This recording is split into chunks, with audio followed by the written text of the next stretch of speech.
Hey, tonight we're going to journey back to the mysterious world of the ancient Maya. We'll explore their incredible civilization, feel the humid air of the rainforest on our skin, taste the bitter cacao on our tongues, and experience both the beauty and brutality of their world.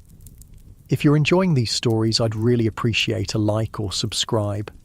I'm curious where you're listening from, so drop a comment with your location and what time it is there. Now, find a cozy spot, take a slow, deep breath, and let your body sink into comfort as we journey back in time together. Congratulations, you've just woken up in the Maya world of the 8th century. The air is thick with moisture, wrapping around your skin like a warm, damp blanket. Your eyes adjust to the soft golden light filtering through the jungle canopy. You're lying on a simple reed mat in a small, one-room limestone house. The packed earth floor feels cool against your bare feet as you sit up and notice the intricate patterns woven into the mat beneath you. Your back is slightly stiff from sleeping on such a firm surface, but there's something refreshing about the simplicity of it. A small copal incense burner smoulders in the corner, releasing a sweet, earthy aroma that mingles with the scent of fresh corn tortillas cooking on a clay comel. Your stomach rumbles. You haven't eaten since yesterday, and the smell of food makes you realize just how hungry you are. You stretch your arms above your head, feeling your muscles loosen and relax. As you exhale, you notice the simple space around you. The walls are made of limestone, plastered with smooth white stucco. Colourful fabrics hang from wooden pegs, vibrant reds and blues dyed from natural plants and insects. A small altar sits in one corner with jade carvings and clay figures. Everything has its place in this modest home. Outside, you hear the village awakening. Children's laughter ripples through the air. The rhythmic pat-pat-pat of women's hands shaping corn dough into tortillas creates a soothing background rhythm. Someone nearby is chopping wood. Thunk, thunk, thunk, the sound resonating through the ground and up into your body. You rise from your mat and step toward the doorway, pushing aside the fabric that serves as a door. The morning light momentarily blinds you. As your vision clears, you see that you're in a small Maya farming village, nestled in the lowlands of what will someday be called the Yucatan Peninsula. Simple, thatched roof houses dot the landscape, each surrounded by small garden plots. In the distance, beyond the milpa fields where corn, beans and squash grow together, you can see the white limestone pyramids of a ceremonial centre rising above the jungle canopy. Good news, you've arrived at the height of Maya civilization when art, architecture, mathematics and astronomy have reached their peaks. The calendar systems are incredibly precise and the Maya have mastered farming techniques that allow their civilization to thrive despite challenging conditions. Bad news, you've also arrived during a time when the Maya practiced bloodletting rituals and human sacrifice to appease their gods. These are not gentle people, despite their artistic and intellectual achievements. Life here is often brutal and short.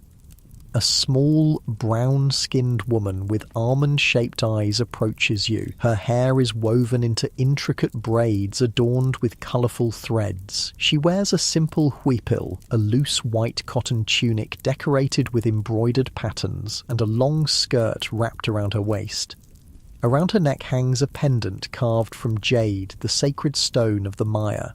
She smiles, revealing teeth filed to points and inlaid with jade, a sign of beauty among the Maya elite. "You've slept late," she says, in a language you somehow understand. "The sun has already begun its journey across the sky. Come, you must eat before starting your work in the fields." You follow her back into the house, where she hands you a gourd filled with atole, a warm, sweet corn gruel flavoured with honey and chili. The liquid coats your tongue and warms your stomach. As you drink, she prepares a simple meal of corn tortillas, black beans, and avocado. The tortillas are warm and fragrant, nothing like the store-bought version you're used to. These are thick and slightly uneven, with charred spots from the comol.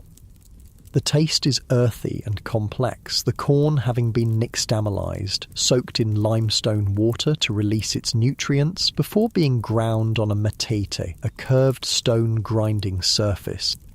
Eat, she encourages. Today is an important day. The king's procession passes through our village on the way to the ceremonial centre. We must prepare offerings. As you eat, you notice how the beans have been slow-cooked with epizota, a pungent herb that gives them a distinctive flavour. The avocado is perfectly ripe, its flesh creamy and rich. Such simple food, yet so satisfying. You find yourself breathing more deeply, your shoulders relaxing away from your ears as you savour each bite.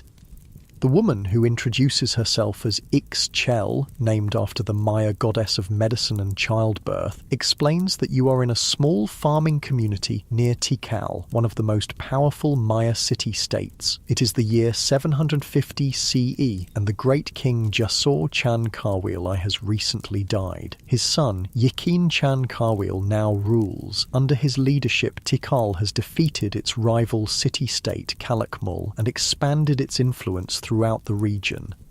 You feel the weight of the jade pendant hanging around your own neck and realise you must be someone of importance here. Jade is reserved for nobility and those with special status. Your hands, though, tell a different story. They are calloused and strong, the hands of someone who works the land despite their status.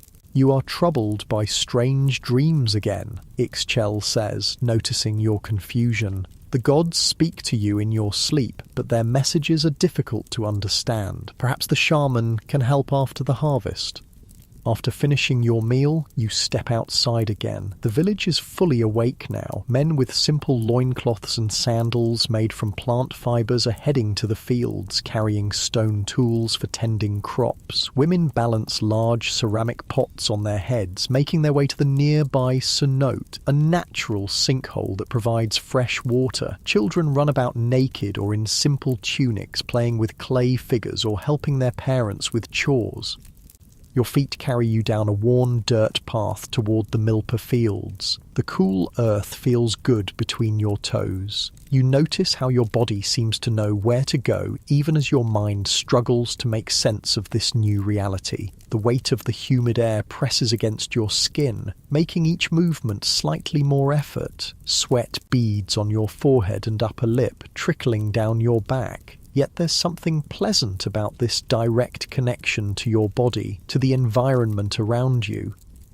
The Milpa fields spread out before you, an ingenious system of sustainable agriculture. Unlike modern monoculture, the Milpa contains multiple crops growing together. Tall corn stalks provide support for climbing bean vines, which fix nitrogen in the soil, while squash plants spread along the ground, their broad leaves providing shade that prevents weeds and retains moisture. This Three Sisters method of farming has sustained the Maya for centuries. You're handed a stone hoe by a man who seems to know you. His skin is deeply tanned from working in the sun, and intricate tattoos cover his arms and chest. Unlike you, he wears no jade, marking him as a commoner. Still, there's a dignity in his bearing, a pride in his work. The beans are ready for harvesting, he tells you. We must finish before the king's procession arrives. For the next few hours, you work alongside the villagers, harvesting beans and preparing offerings for the king. The physical labour is demanding but satisfying. You feel muscles working that have long been neglected in your modern life. There's a rhythm to the work. Bend, pick, place, move. Bend, pick, place, move. The repetitive motion becomes almost meditative. Your breathing synchronizes with your movements. The chatter of the workers around you creates a soothing backdrop of human connection. As the sun climbs higher in the sky, the heat intensifies. Sweat soaks your simple cotton clothing. Your back aches from bending. Your fingers are stained with earth and plant juices. But there's a strange contentment in this direct connection to the food you'll eat, to the community you serve, to the earth that sustains you. During a brief rest, an older man approaches. His face is deeply lined, his eyes cloudy with cataracts. He must be in his 50s, ancient by Maya standards, where the average lifespan is barely 30 years. He sits beside you in the shade of a ceiba tree, the sacred tree that the Maya believe connects the underworld, the earth, and the heavens. "You look troubled, child," he says, his voice raspy with age. "Is it the dreams again?" You nod, unsure how to explain that you're not who they think you are, that you've somehow been transported across time into this ancient world. "The gods choose certain people to receive their messages," he continues. "It is both a blessing and a burden. My grandmother was a day keeper, a keeper of the sacred calendar. She taught me to read the signs, to understand the cycles of time. Perhaps I can help you understand what the gods are trying to tell you." He reaches into a small pouch tied to his waist and pulls out a handful of red seeds, zeit beans, used for divination. He casts them on the ground between you, studying the pattern they make. "I see a great change coming," he murmurs. "The cycles of time are turning. The 13th Baktun approaches. You know enough about Maya timekeeping to understand what he's referring to. The Maya calendar system is incredibly complex, tracking multiple cycles simultaneously. A Baktun is a period of 144,000 days, nearly 400 years. The 13th Baktun won't actually end for another 1,050 years or so, around 2012 CE, but this man believes significant events are tied to these calendar transitions." "What does it mean?" you ask, your voice sounding strange to your own ears. "Change," he says simply. "All things must change. Kingdoms rise and fall. The rains come and go. The sun travels its path across the sky, dying each night and being reborn each morning. Nothing remains the same forever." He gathers his divination beans and returns them to his pouch. "The king's procession approaches. We must prepare." Indeed, you can hear distant drums and flutes. The villagers quickly finish their harvesting and gather at the edge of the fields. Everyone holds something as an offering: the best of their crops, hand-woven textiles, clay figures, or small jade ornaments for the wealthier members of the community. You stand with them, holding a small basket of the beans you've helped harvest. Your heart beats faster as the procession comes into view. First come the musicians, men playing wooden flutes, turtle shell drums, and rattles made from gourds. Then warriors with obsidian-edged clubs and spears, their bodies painted for battle. Behind them, carried on a litter borne by 8 strong men, is King Yikin Chan Karwil himself. The litter stops before your village. The king is an imposing figure, dressed in an elaborate headdress of quetzal feathers that cascade down his back like a waterfall of iridescent green. Jade and shell ornaments cover his chest and arms. His face is painted red, the colour of the east of the rising sun of life-giving blood. Gold plugs stretch his earlobes, and a nose-piece shaped like a serpent curves over his upper lip. The villagers prostrate themselves, touching their foreheads to the ground. You quickly follow suit, feeling the cool earth against your skin. You dare not look directly at the king. To do so would be a grave insult. "Rise," comes a commanding voice, not the king's, but his spokesman, a noble who stands beside the litter. The divine lord Yikin Chan Karwil, shield of the sun, captor of Arbolon Habta, 13th in the line of Jaguar kings, graces your village with his presence. Present your offerings. One by one, the villagers approach, heads bowed, and place their gifts before the litter. When your turn comes, your legs feel weak, your mouth dry. You place your basket of beans with the other offerings, careful to keep your eyes downcast. "These are fine beans," says the spokesman. "The gods will be pleased with such an offering. Perhaps they will send rain for the next planting." You back away, relieved to have completed your part without incident. The king never speaks. He doesn't need to. His divine presence is communication enough. After all offerings are presented, the procession continues toward the ceremonial centre. The villagers watch until it disappears from view, then begin discussing the event in excited tones. "Did you see his headdress? The Quetzal feathers must have come from the highlands. His jade necklace was larger than any I've ever seen. They say he captured 3 kings in battle and sacrificed them himself at the Temple of the Jaguar." The conversations swirl around you as everyone returns to their tasks. The encounter with royalty has energized the village, giving them a story they'll retell for months to come. As the afternoon wears on, the heat becomes even more intense. The air is so thick with humidity that it feels like breathing through a wet cloth. You help with the final harvesting, your movements becoming slower as fatigue sets in. The older man who read the Zeit beans works nearby, moving with the deliberate pace of someone conserving energy.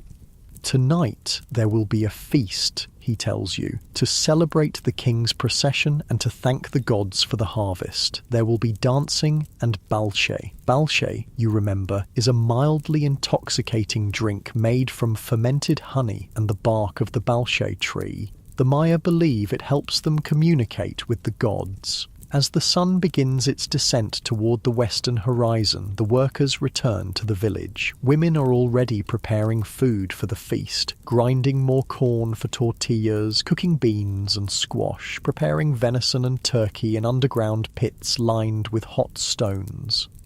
You help where you can, your body moving on instinct while your mind tries to make sense of this immersive experience. The physical fatigue from a day of manual labor settles into your muscles, your eyelids feel heavy, your limbs pleasantly exhausted. The feast begins as darkness falls. Torches and small fires illuminate the central area of the village. The smell of cooked meat and corn fills the air. Children dart between adults, excited to be allowed to stay up late. Musicians play, their melodies hauntingly different from any music you've heard before, following tonal patterns that seem alien yet strangely moving. Food is shared communally. You sit cross-legged on a woven mat, accepting a wooden plate filled with venison, turkey, tortillas, beans and squash. The meat is tender and flavoured with achiote, giving it a distinctive red colour and earthy taste. Small bowls of fiery habanero sauce are passed around. Just a tiny amount adds intense heat to the food. Gourds of balche circulate. When one reaches you, you take a small sip. The taste is sweet and tangy, with an herbal bitterness from the bark. It warms your throat and stomach. Just this small amount creates a pleasant, floating sensation. As you eat and drink, you observe the community around you. Despite the hard work and often harsh conditions of their lives, there's joy here. Children laugh and play, adults share stories and jokes, elders are treated with respect, given the best portions of food and the most comfortable places to sit. After the meal, dancers perform in the centre of the gathering. Men wearing elaborate masks depicting animals and gods move in complex patterns. Women in huipils embroidered with symbols of fertility and abundance sway in graceful counterpoint. The music intensifies, the drums faster, the flutes higher. The older man who read the Zeit beans sits beside you again. "Do you understand what they're dancing?" he asks. You shake your head. "It's the story of creation," he explains, "how the gods made the world and all living things, how they tried 3 times to create humans, first from mud, then from wood, and finally from corn. Only the corn people, us, were successful. We could speak and move and properly honour the gods who made us." You recognise the story from your knowledge of the Popol Vuh, the sacred text of Maya creation myths that survived the Spanish conquest, but hearing it described by someone who truly believes it, who sees it not as mythology but as sacred truth, gives it a different resonance. "And now they dance the journey of the hero twins," he continues as new dancers take the centre space. Hunahpu and Xbalanque, who defeated the lords of Xibalba, the underworld, and became the sun and moon. The dancers move with incredible precision, their bodies telling the story without words. One dancer wears a jaguar pelt, representing one of the fearsome lords of the underworld. Others wear masks with death symbols, skulls and bones painted in stark black and white. As you watch, your eyelids grow heavier. The rhythmic movements, the hypnotic music, the effects of the balche, and the physical exhaustion from the day's labour all combine to create an almost trance-like state. Your breathing slows, deepens, your muscles relax further into the mat beneath you. The old man notices your drowsiness. "Rest now," he says gently. "Tomorrow we prepare for the ceremony at the temple. The king has requested a sacrifice to ensure good harvests and victory in battle." This jolts you momentarily more alert. Sacrifice? Will it be an animal or a human? You want to ask, but your tongue feels heavy, your thoughts clouded with fatigue. "Sleep," the old man says, helping you to your feet. "The gods will speak to you in dreams again, perhaps with more clarity this time."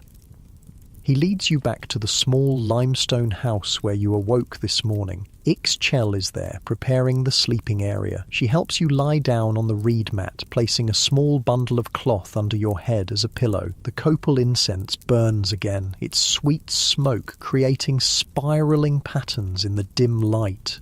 "Rest well," she says, her voice already seeming to come from far away as sleep begins to claim you.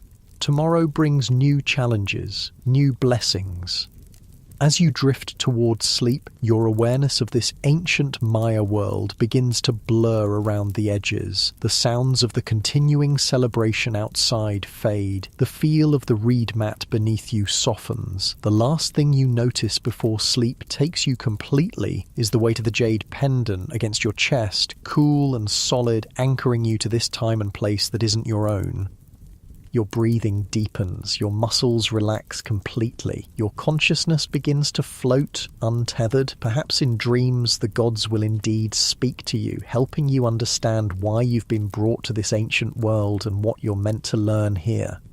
And as you slip into dreams, a question forms in your mind. Will you wake tomorrow still in the world of the ancient Maya, or will your consciousness return to your own time? Only the gods know for certain. For now, you surrender to sleep, to the rhythm of your own breathing, to the distant sounds of flutes and drums celebrating the eternal dance of life, death, and rebirth that lies at the heart of Maya belief. The night wraps around you like a warm embrace, holding you securely as your mind drifts further into darkness. Sleep comes, deep and complete, and in that sleep perhaps answers await. You wake to the sound of a conch shell trumpet echoing across the village. The haunting, resonant tone vibrates through the walls of your small limestone house, pulling you from the depths of sleep. For a moment, you're disoriented, expecting to see your familiar bedroom. Instead, the same packed earth floor and thatched roof of yesterday greet your opening eyes. You're still here, still in the ancient Maya world. Dawn light filters through the doorway, painting the interior walls with a soft golden glow. Your body feels different. Muscles sore from yesterday's fieldwork, skin sticky from the humidity. The reed mat beneath you has left faint impressions on your arms and legs. You run your fingers over these temporary marks, marvelling at how present you feel in this physical form. Ixchel is already up, kneeling by the hearth fire where she's preparing the morning meal. The 3 stones of the hearth form a triangle, representing the 3 stones the gods placed to create the world, according to Maya belief. The smoke rises through a small opening in the roof, creating shifting patterns against the morning light. "You slept deeply," she says, not looking up from the corn dough she's patting into tortillas. No cries or strange words in the night. Perhaps the gods have finished speaking to you for now? You sit up slowly, each movement deliberate as your stiff muscles adjust. The jade pendant still hangs around your neck, cool against your skin despite the growing warmth of the day. Outside, the village is coming alive, the rhythmic sound of corn being ground on stone metates, chickens clucking, children calling to one another. Today we go to the ceremonial centre, Ixchel continues. The king has called for special offerings. It is a great honour for our village to participate. She hands you a gourd of water. It's slightly warm and tastes faintly of minerals from the cenote where it was collected. You drink deeply, feeling the liquid spread through your body, bringing relief to your parched throat. The morning meal is similar to yesterday's. Corn tortillas, this time served with a paste made from squash seeds and chili. The flavours are intense, nutty, spicy, complex. You eat slowly, savouring each bite, noticing how different this is from the rushed breakfasts of your modern life. Here, food is sacred, grown with care, prepared with intention, eaten with gratitude. As you eat, children peer curiously through the doorway. Their small brown bodies are naked or clothed in simple tunics. Their black hair, cut straight across the forehead in the Maya style, frames wide eyes that study you with unabashed interest. When you smile at them, they giggle and duck away, only to return moments later for another look.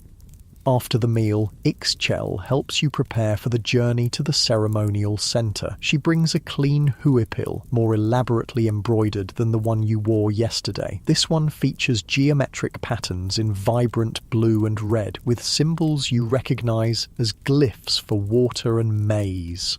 She also brings a small pot of red ochre, which she uses to paint simple designs on your cheeks, marks of status and belonging.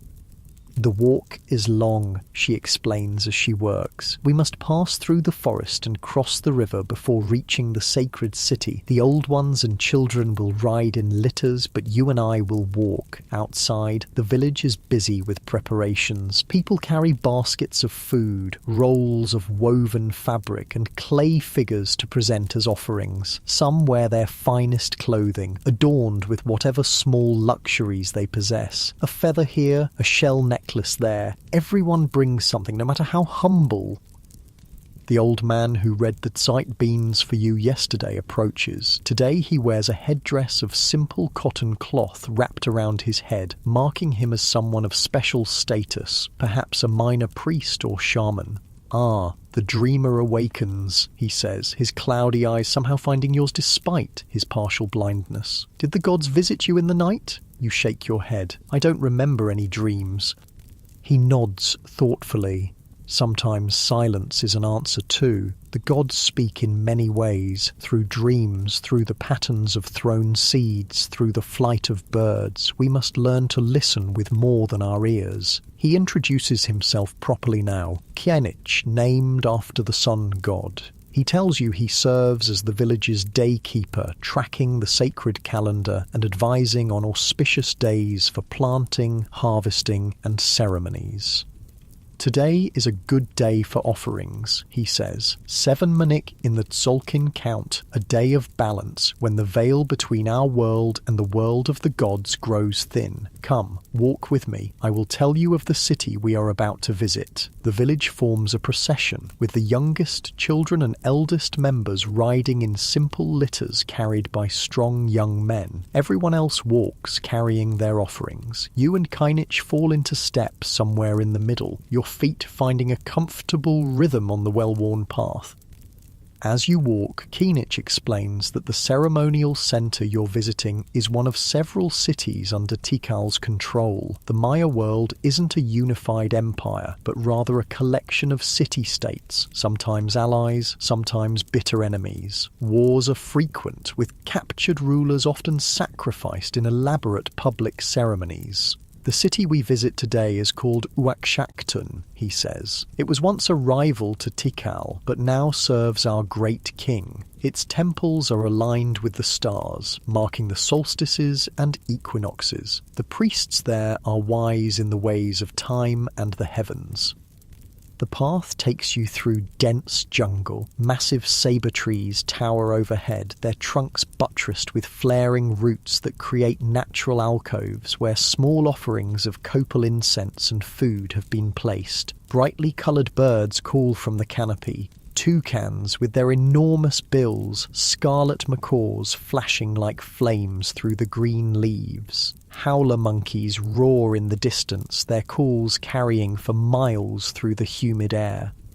The jungle embraces you, wrapping you in its green arms. The air is thick with moisture and the rich scent of decay and growth, that distinctive smell of the rainforest where everything is constantly dying and being reborn. Your skin becomes slick with sweat, but the tree canopy provides welcome shade from the direct sun.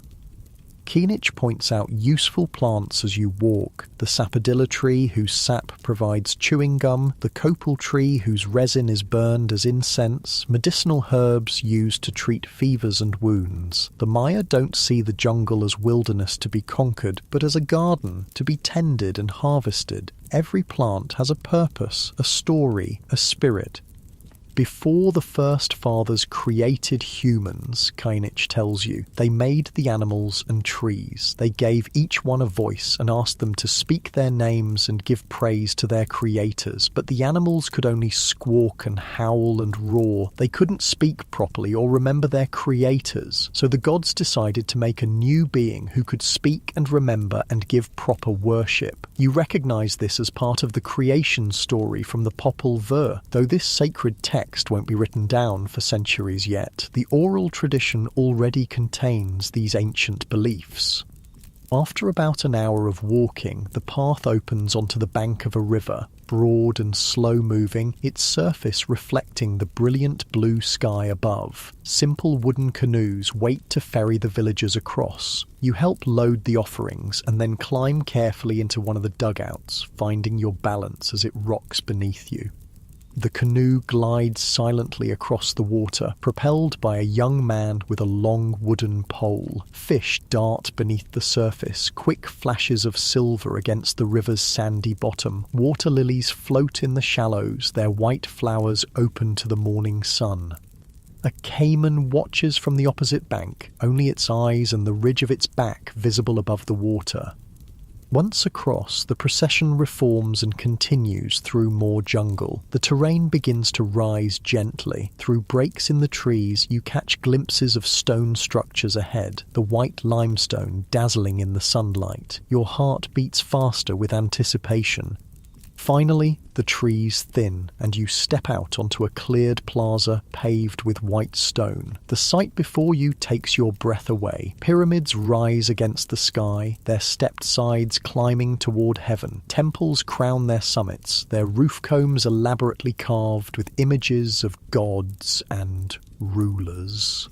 Long buildings flank the plaza, palaces for the nobility and priests. Stelae, tall stone monuments carved with images and hieroglyphs, stand at regular intervals recording the deeds of kings and important celestial events.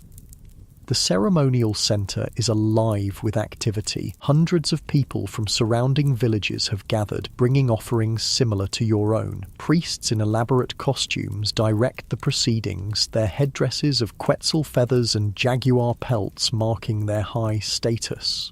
Warriors stand guard, their bodies painted for battle, obsidian-edged weapons gleaming in the sun.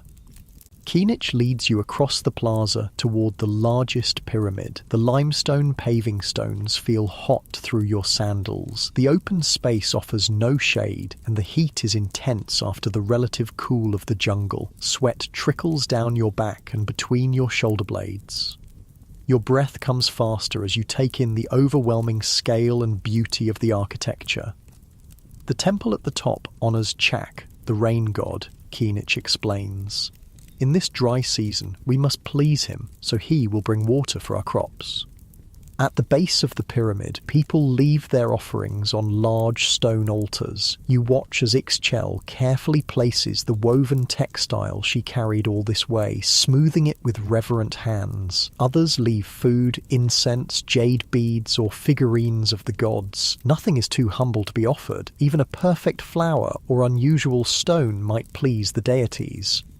When it's your turn, you step forward with the small clay figure you've been carrying, a representation of Chak with his distinctive long nose and axe. You place it carefully among the other offerings, feeling a strange sense of connection to this ancient practice.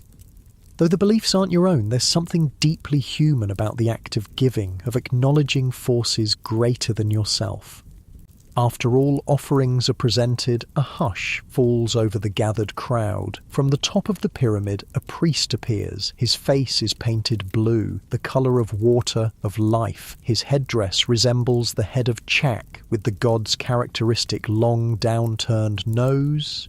He raises his arms to the sky and begins to chant in a sing-song voice that carries across the plaza.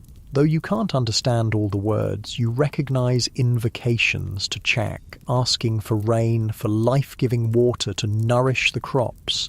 The crowd responds at intervals with a word you recognize, Lakin. So be it. As the chanting continues, your attention is drawn to movement at the side of the plaza. Warriors are leading a group of bound men, their bodies painted black, their expressions resigned. With a chill, you realize these are captives taken in recent battles with neighboring cities. They will be the sacrifices to Chak. You look at Kinich, uncertain how to react. His weathered face shows no surprise or distress. This is simply the way of his world, necessary for the continuation of life. Without blood, there is no rain, he says simply, noticing your discomfort. The gods gave their blood to create humans. Now humans must return the gift. Before the captives can be led up the pyramid steps, however, something unexpected happens. King Yikin Chankawil himself arrives at the plaza, carried on his elaborate litter. The crowd immediately prostrates themselves, touching foreheads to the stone pavement. You quickly follow suit, feeling the hot stone against your skin. The king speaks, a rare occurrence that sends a ripple of excitement through the crowd. His voice is strong and clear, carrying the authority of divine right. Today, we honor Chak not with the blood of enemies, but with the blood of kings, he announces. I, Shield of the Sun, will give my sacred blood so that our people may prosper. A murmur of awe passes through the crowd. For a king to offer his own royal blood is a sacrifice of the highest order. The captives are led away, spared for now, though likely to meet their fate at another ceremony. The king is carried to the base of the pyramid. There, attendants help him from his litter and remove his elaborate headdress and much of his jewellery. Though stripped of these symbols of office, his bearing remains regal, his presence commanding. Priests approach with obsidian blades and stingray spines. The king extends his tongue, and in a swift motion that makes you wince, a priest draws the spine through it. Bright red blood flows immediately, collected on strips of white bark paper. The king shows no pain, his face impassive, as his precious blood, carrying the essence of the gods who flow through his royal veins, is gathered for the offering. Next, the priest hands the king a thorn-studded cord. With practiced movements, the king draws this through his foreskin, adding more blood to the paper. This self-mutilation is performed with dignity, as a sacred duty rather than a punishment. The bloodied paper is placed in a ceramic vessel and carried reverently up the pyramid steps to be burned before the image of Chak. The smoke will carry the essence of royal blood to the heavens, feeding the rain god and ensuring his favour. As this solemn ritual concludes, the atmosphere shifts. Musicians begin to play, drums, rattles, flutes and turtle shell instruments, creating complex rhythms. Dancers appear, their movements telling the story of Chak bringing rain to a parched world. Their costumes feature blue and green feathers, jade beads and shell ornaments that catch the light as they move. The tension of the blood ritual gives way to celebration. The king returns to his litter and is carried to a shaded area where he can observe the festivities. The crowd relaxes, people beginning to talk among themselves, children darting between adults in improvised games. Food and drink are shared. You're offered a gourd of balche, which you sip cautiously. The sweet, fermented liquid creates a pleasant warmth in your stomach, a slight buzzing in your fingertips. Ixchel appears with corn tamales wrapped in leaves, the steam releasing the aroma of corn and spices as you unwrap them. As you eat and watch the dancers, Kinich introduces you to people from other villages, farmers like yourself, but also specialised craftspeople, a potter whose black ceramic vessels are sought after throughout the region, a weaver whose intricate textiles incorporate complex symbols representing the cosmos, a jade carver who transforms the precious stone into representations of the gods. From these conversations, you begin to understand the complexity of Maya society. This isn't a simple agricultural community, but a sophisticated civilization with specialized labor, long-distance trade networks, and complex political alliances. The farmers in your village depend on these craftspeople for tools and luxury items, while the craftspeople depend on farmers for food. Everyone depends on the king and priests to maintain proper relations with the gods, ensuring cosmic balance and earthly prosperity. The celebration continues throughout the afternoon. You find yourself drawn to the stelae, the carved stone monuments that record royal history and astronomical events. Though you can't read the hieroglyphs that cover their surfaces, you recognize images of rulers standing over defeated enemies, elaborate dates marking celestial alignments, and representations of the gods receiving offerings. Kinich notices your interest. These stones tell the story of our kings, he explains, how they rose to power, their great victories, their connections to the gods. They also mark the passage of time, the movement of stars, the completion of calendar cycles. He points to one stela featuring a particularly elaborate carving of a king in full regalia. This records the end of the last Khatun, a period of 20 tons or about 20 of your solar years. At such completions, new fire is drilled, old ceramic vessels are broken, and the king performs special rituals to ensure the successful transition to the new cycle. Time, you realize, is understood differently here. For the Maya, it isn't a straight line moving eternally forward, but a series of embedded cycles, days within months, within years, within larger periods, all turning like interlocking gears. The past isn't dead, but continues to influence the present, just as present actions shape the future. Gods who created the world in mythic time are still present, still requiring acknowledgement and offerings. As the sun begins its descent toward the western horizon, the crowd thins. Many have long journeys back to their villages and must leave before darkness falls. Your own group gathers near the edge of the plaza, preparing for the return walk. But before you depart, Kinich leads you to one final structure, not a towering pyramid, but a low building with multiple doorways. Inside, you're surprised to find what appears to be a school. Young men, sons of nobles and priests, sit cross-legged on mats, practicing writing on bark paper. Their teachers, older men with the bearing of scholars, correct their work and demonstrate proper technique. Here the sons of noble houses learn the sacred knowledge, Kinich explains, how to read and write the glyphs, how to calculate calendar dates, how to track the movements of stars and planets. This knowledge is power. It connects us to the gods and ancestors. You watch as a young scribe carefully forms hieroglyphs with a brush made from animal hair. The symbols are both artistic and precise, some representing whole words, others syllables that can be combined to write any sound in the Maya language. The system is incredibly sophisticated, capable of recording not just factual information, but poetry, religious concepts, and historical narratives.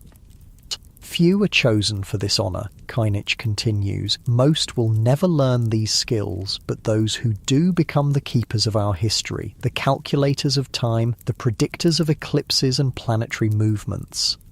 As you watch the young scribes at work, you're struck by the contrast between this intellectual pursuit and the blood ritual you witnessed earlier. The Maya world contains both profound mathematical understanding alongside religious practices that seem brutal by modern standards. This civilization cannot be easily categorized as primitive or advanced. It is both and neither, following its own internal logic. The journey back to your village is quieter than the morning's procession. People are tired from the day's events, the long walks, the emotional intensity of the ceremonies. The jungle seems different in the late afternoon light. Shadows longer, bird calls fewer, the air cooling slightly as evening approaches. Your own body feels heavy with fatigue. Your feet ache from walking on stone and dirt paths. Your mind is full of the day's experiences, the blood ritual, the dancers, the scribes practicing their art. You try to make sense of this world that is both familiar and utterly foreign. Crossing the river again as sunset approaches, you watch fish jumping for insects, skimming the water's surface. Each circular ripple spreads outward, intersecting with others to create complex patterns, like time in the Maya worldview. Cycles within cycles, patterns emerging from the intersection of different periods. By the time you reach your village, twilight has descended. Cooking fires glow orange against the deepening blue of evening. The smell of corn and beans welcomes you home. Children run to greet the returning procession, eager to hear about the ceremonies and celebrations.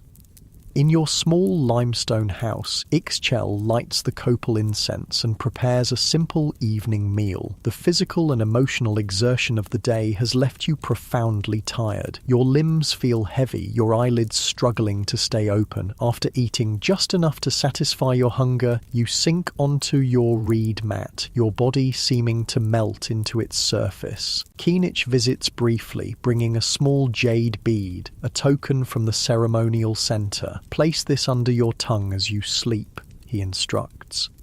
It may help the gods speak more clearly in your dreams.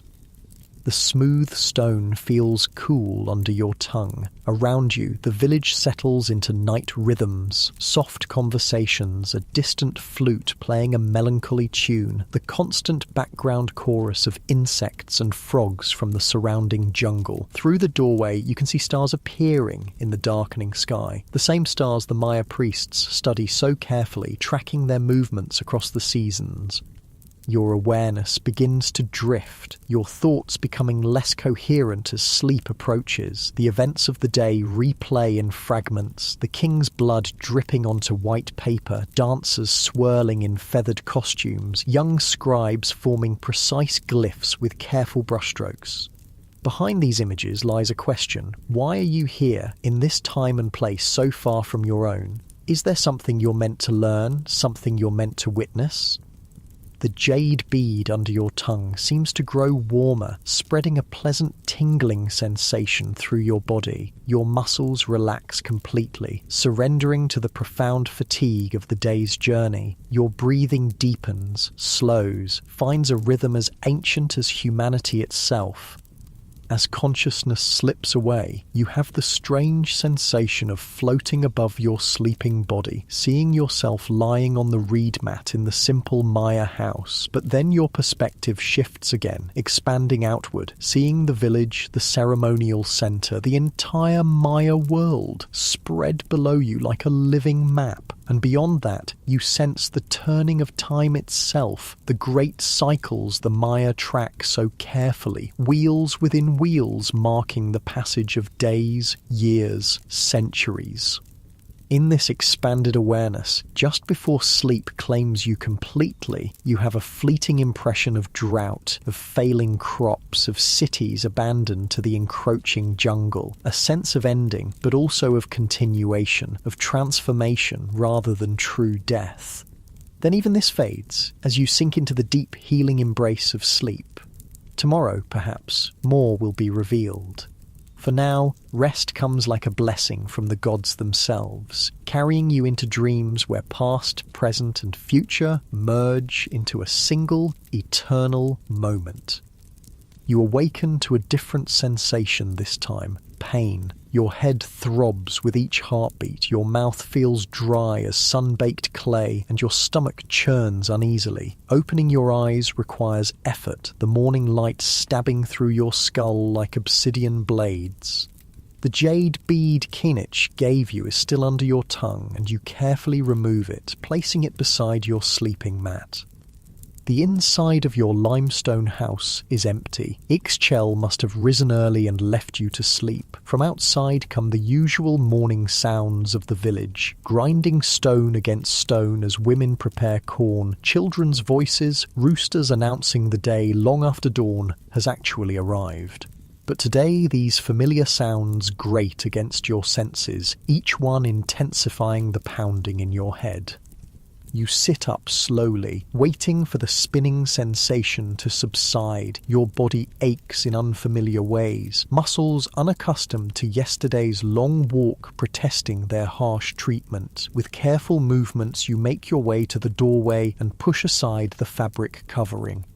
The sunlight is blinding at first. You shield your eyes, allowing them to adjust gradually. The village looks the same as it did yesterday, yet somehow different. The colours seem more vivid, the sounds more distinct, the smells more intense. It's as if the jade bead has heightened your senses, making everything around you more immediate, more present. Ixchel approaches, carrying a clay pot. Her expression shifts from neutral to concerned when she sees your face. "The dreams came strongly last night," she says, not asking but stating what seems obvious to her. "Your spirit travelled far while your body rested." She guides you back inside and helps you sit on a small wooden stool. From the clay pot, she pours a thick, dark liquid into a gourd cup and hands it to you. "Drink," she instructs. "It will ease the pain and clear your thoughts." The liquid smells bitter and earthy. You hesitate, then take a small sip. The taste is as unpleasant as the smell, like wet soil mixed with something astringent, but you force yourself to drink it all. Almost immediately, a cooling sensation spreads from your stomach outward, gradually easing the pounding in your head. "Bark of the sacred ceiba tree," Ixchel explains, "with leaves of wild tobacco and seeds of the morning glory. A medicine for those who have walked too far in the spirit world."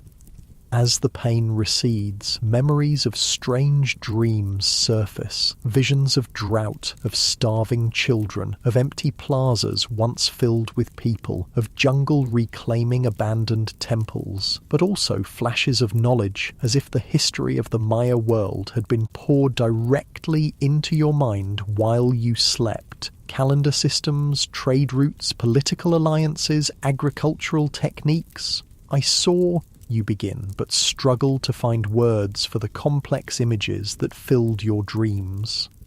Ixchel nods. "The gods speak in riddles and fragments. It is not for us to understand everything they show us. Kinich will help you make sense of the visions." She brings you a simple breakfast, a corn gruel sweetened with honey, and watches as you eat. The food settles your stomach and the medicine continues to work, bringing clarity to your thoughts. By the time you finish eating, you feel almost normal again, though with a lingering sensitivity to light and sound. "Today is market day," Ixchel tells you. "We will go to the local trading centre. It is smaller than the great markets of Tikal, but traders come from many villages to exchange goods. Perhaps the activity will help ground your spirit back in this world." She helps you dress in clean clothing. Another Hui pill, this one with simpler embroidery than yesterday's ceremonial garment. Your hair is braided and wrapped with a cotton cloth. Around your neck, the jade pendant remains, a constant reminder of your special status in this community.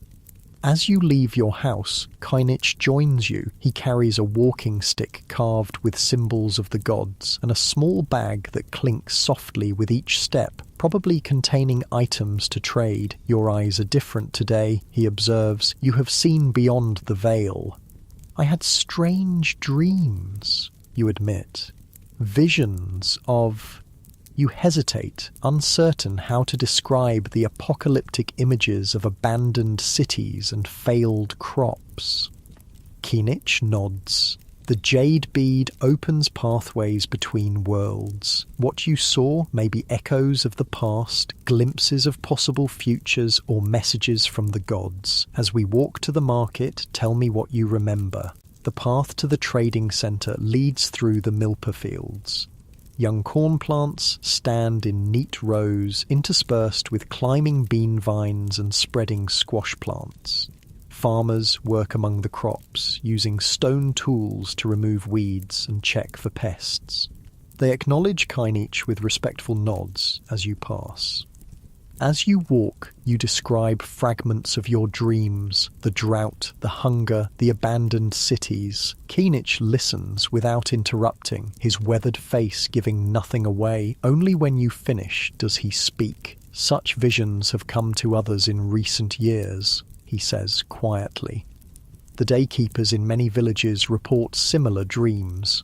Some believe they foretell a time of great challenge for our people. Do you think they will come true, you ask, a chill running through you despite the warm morning. Kinich gestures to the fields around you. Look at these milpas. For generations we have planted and harvested here. Our ancestors taught us to work with the cycles of rain and drought, to allow fields to rest and recover, to plant diverse crops that support each other. But as our numbers grow, we must clear more land, plant more intensively, harvest more frequently. The balance shifts. He pauses, watching a flock of brilliant green parrots fly overhead. The gods gave us this world in perfect balance. If that balance is disturbed, consequences follow. This is the law of creation. His words settle heavily between you as you continue walking. After passing through the cultivated fields, the path enters a section of secondary forest. Younger trees and denser undergrowth indicating this area was once cleared but has been allowed to regrow.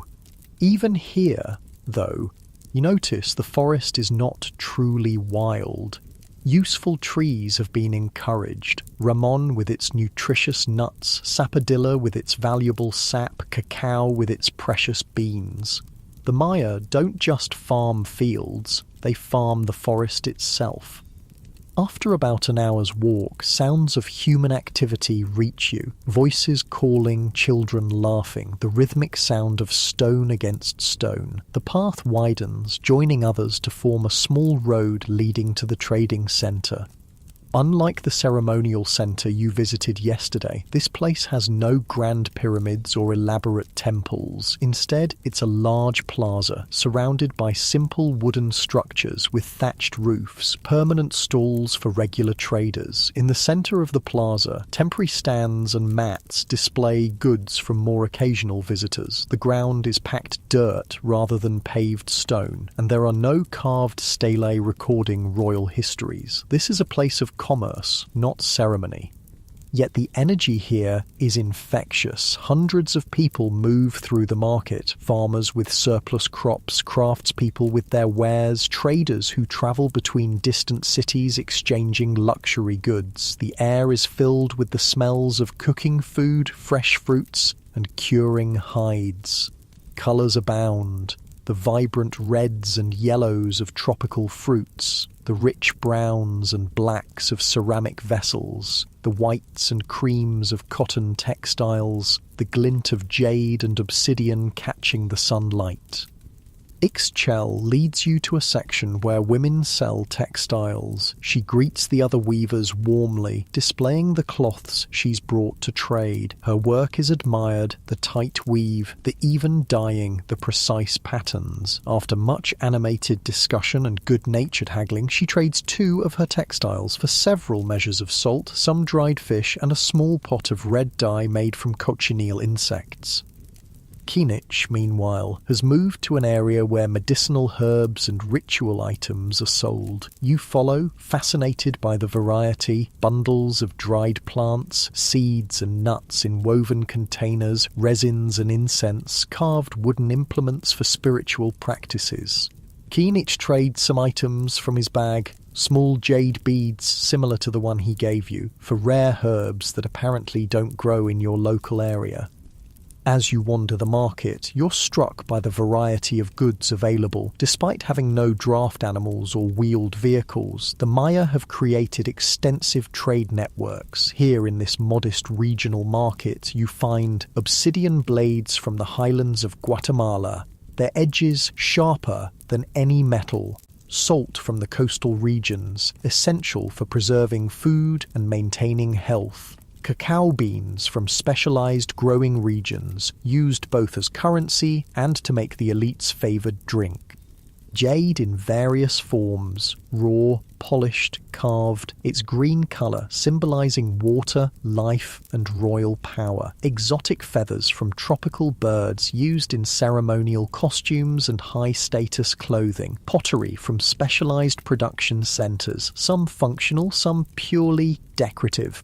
Honey collected from both wild and cultivated bees used as a sweetener and in fermented drinks. Copal resin for incense, rubber for the balls used in the ceremonial ball game, medicinal herbs from diverse ecological zones.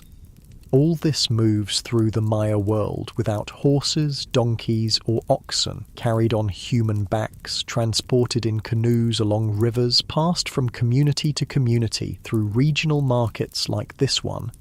In one corner of the plaza, you notice a group of men engaged in what appears to be a more formalized exchange. They consult painted bark paper books, make calculations using cacao beans as counters, and engage in intense negotiations. Kinich explains these are professional merchants, Poshteka, who coordinate long-distance trade between major cities. They belong to a specialized class with their own patron deities and ritual practices. Some travel as far as Teotihuacan in the central Mexican highlands, hundreds of miles away. In the great cities, Kinich tells you, the markets are many times this size. There you might find turquoise from the northern deserts, gold from the southern mountains, shells from both oceans, and exotic goods from lands so distant that even the Poshteka rarely visit them. Near the center of the plaza, food vendors have set up cooking stations. The smell of roasting meat, simmering beans, and fresh tortillas makes your stomach growl despite the large breakfast. Ixchel uses some of her newly acquired salt to purchase a meal for the three of you. Turkey, meat, seasoned with achiote and local herbs, served with tortillas and a fiery habanero sauce. You find a shady spot at the edge of the plaza to eat. The market activity continues around you, a living organism of human interaction, the lifeblood of the Maya economy flowing through this regional center just as it flows through larger cities and smaller villages, connecting the entire civilization. As you eat, you notice a group of individuals who stand out from the farmers and crafters. Their elaborate jade jewellery, intricately patterned clothing, and confident bearing mark them as nobility from one of the larger cities. Warriors accompany them, not actively threatening anyone but clearly present as protection. Common people give them space, lowering their eyes as the nobles pass. One of the nobles, a young man wearing a jaguar skin draped over his shoulders, stops near your group. He studies you with open curiosity, his gaze lingering on the jade pendant around your neck. Without addressing you directly, he speaks to Kinich. "Your village has been blessed with a visitor from afar," he says, his dialect slightly different from the Maya spoken in your community. "The gods must favour you." Kinich rises and bows his head respectfully. "We are honoured by their attention, Lord, as we are honoured by yours."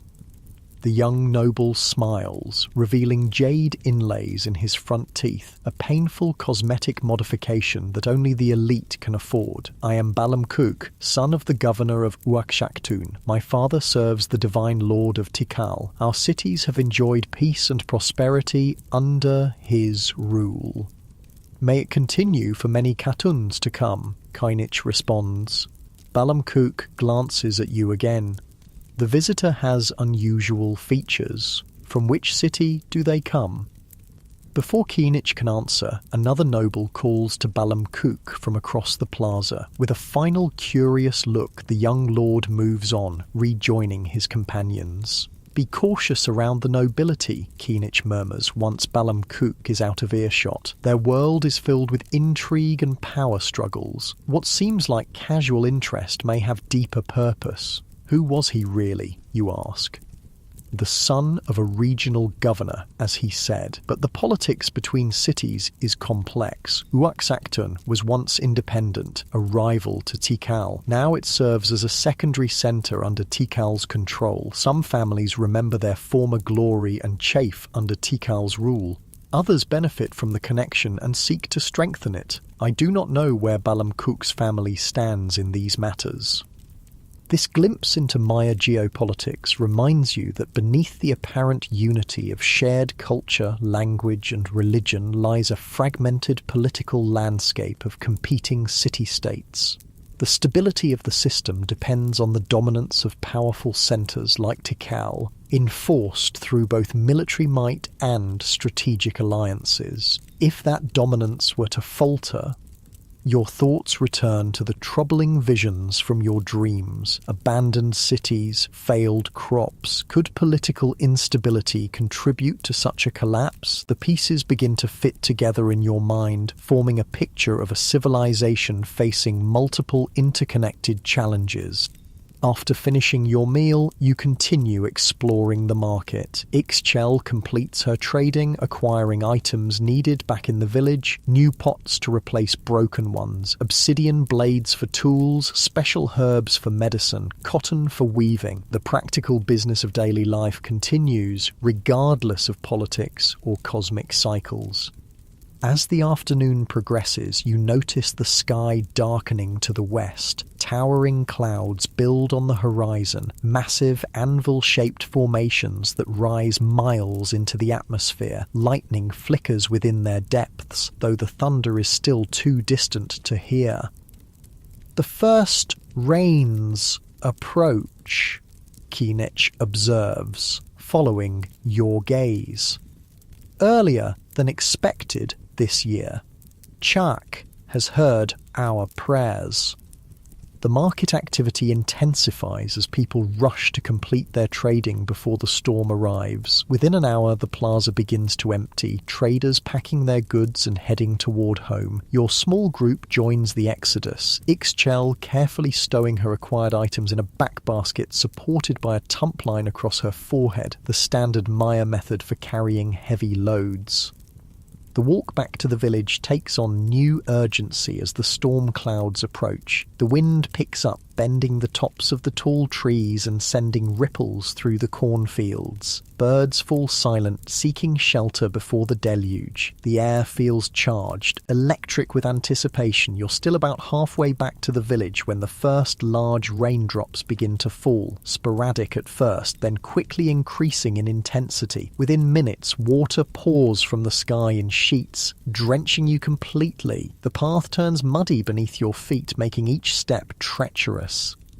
Kinich leads you to a small structure beside the path, a simple roof supported by 4 posts built specifically as a rain shelter for travellers. Several other people have already taken refuge here, making space as your group arrives. The thatched roof provides protection from the worst of the downpour, though wind-blown rain still reaches you. The temperature has dropped noticeably, and you find yourself shivering in your wet clothing. Around you, the landscape has transformed, visibility reduced to just a few yards. The familiar path now a flowing stream of muddy water, the cultivated fields temporarily returned to swamp. The first rain of the season is always the strongest, an old woman sharing the shelter tells you.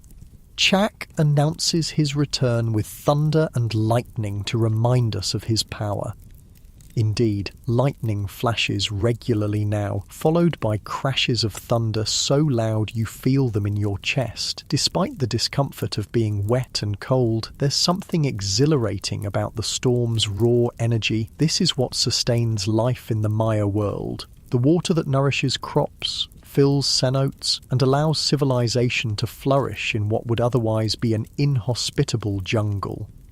For nearly an hour, you wait as the storm rages. Conversation is difficult over the sound of rain hammering the roof, so you pass the time in silent contemplation. Your mind returns to the market, to the complex web of trade and social connections that binds the Maya world together. You think of Balamkuk and the political tensions beneath the surface of Maya society, and you remember your troubling dreams of drought and abandonment, a future that seems impossible to reconcile with the overwhelming abundance of water currently pouring from the sky. Finally, the downpour eases to a steady rain. Keenich decides it's time to continue homeward. The path is now muddy and slick, requiring careful attention to each step. Water drips from leaves and branches, occasionally finding its way down the back of your neck. Your sandaled feet are caked with mud, each step making a satisfying squelching sound. The jungle smells different after rain, earthy, fresh, alive. Birds gradually resume their calls, and insects emerge from shelter. Frogs that were invisible during the dry weather suddenly appear everywhere, their chorus adding to the post-storm symphony. Small streams that were merely damp depressions this morning now flow vigorously, requiring careful crossings on slippery log bridges. By the time you reach the village, the rain has stopped completely, though dark clouds still dominate the sky. The landscape glistens, every leaf and blade of grass adorned with droplets that catch the occasional breakthrough of sunlight. The air feels cleansed, the dust settled, the world renewed.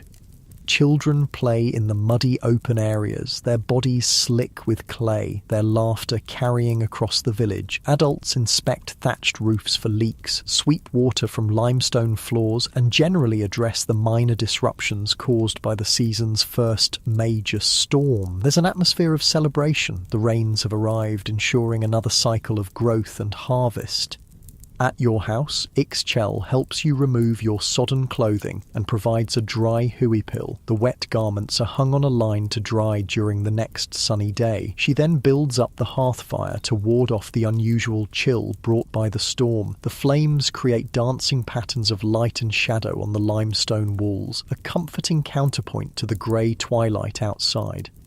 A simple dinner is prepared, leftover beans reheated with fresh herbs, tortillas warmed on the comal, and some of the dried fish acquired at the market reconstituted in a spicy broth. The hot food restores warmth to your body, and the familiar flavours bring comfort after the long, eventful day. As night falls, Keenich visits again. He brings a small clay pot of balche and 3 gourd cups. To celebrate the return of the rains, he explains, pouring the fermented honey drink and passing cups to you and Ixchel. The 3 of you sit near the fire, sipping the sweet, slightly alcoholic beverage. Outside, the night creatures begin their chorus, frogs, insects, and nocturnal birds creating a living soundscape that surrounds the village. Occasionally, distant lightning illuminates the doorway, followed several seconds later by the rumble of thunder, the storm continuing its journey across the Maya lands. The market, the rain, it has been a significant day, Keenich observes, but I sense the visions from your dreams still trouble you. You nod, watching the firelight reflect in your cup of balche. I saw cities abandoned to the jungle, people starving, great drought. If the rains have returned as normal, why would such things happen? Keenich is silent for a long moment, staring into the fire. When he speaks, his voice is lower, meant only for your ears and Ixchel's. The cycles of time bring different qualities to each period. Some cartoons bring abundance, others hardship. The priests and astronomers study the heavens, seeking patterns that might warn of difficult times ahead. Some believe we are approaching such a period. He sighs, the sound almost lost beneath the chorus of frogs outside. But these are matters for kings and high priests, not for farmers like us. Our duty is to tend the milpa, make our offerings, and trust in the wisdom of those who rule. His words don't entirely satisfy you, but you recognize the practical philosophy behind them. In the Maya world, as in your own time, most people focus on immediate concerns, growing food, raising children, maintaining their homes. The larger cycles of civilization rise and fall beyond their direct influence. As the evening progresses, the balche relaxes your muscles and slows your thoughts. The combination of physical exertion, emotional intensity, and now mild intoxication leaves you profoundly tired. Your eyelids grow heavy, your head nodding occasionally as you struggle to stay awake. Ixchel notices your fatigue. Sleep now, she says gently. Your body and spirit need rest. You don't resist as she guides you to your sleeping mat. The reed surface feels especially welcoming tonight, your body sinking gratefully into its familiar texture. The jade pendant is removed from your neck and placed carefully beside the mat. Nearby, copal incense releases its sweet smoke, helping to ward off the mosquitoes that have emerged in force after the rain. Keenich says something to Ixchel in a low voice. She nods and retrieves a small pottery jar, removing its clay stopper. From it, she takes a finger of dark, sticky substance and draws a symbol on your forehead. Protection for your dream journeys, she explains. Rest without fear tonight, Keenich tells you. The symbol will guard your spirit as you sleep. The Balche, the rhythmic sound of rain beginning to fall again outside, the warm glow of the fire, the sweet scent of copal, all combine to create a profound sense of peace and security. Despite the troubling visions of yesterday's dreams, you feel safe in this moment, held in the embrace of this ancient community. Your awareness begins to drift, your thoughts becoming less coherent. The voices of Keenich and Ixchel fade as they continue their quiet conversation near the fire. The world narrows to the sensations of your body, the comfortable weight of the cotton blanket, the slight roughness of the reed mat against your skin, the gentle rise and fall of your chest with each breath. As sleep approaches, you have a fleeting thought. Perhaps tomorrow will bring more answers, more pieces of the puzzle that is the Maya world. Perhaps you'll understand why you've been brought here, what you're meant to learn, or perhaps you'll simply continue to experience this civilization as it was lived day by day, in the fields and forests, markets and temples, the ordinary and the sacred interwoven in every aspect of life.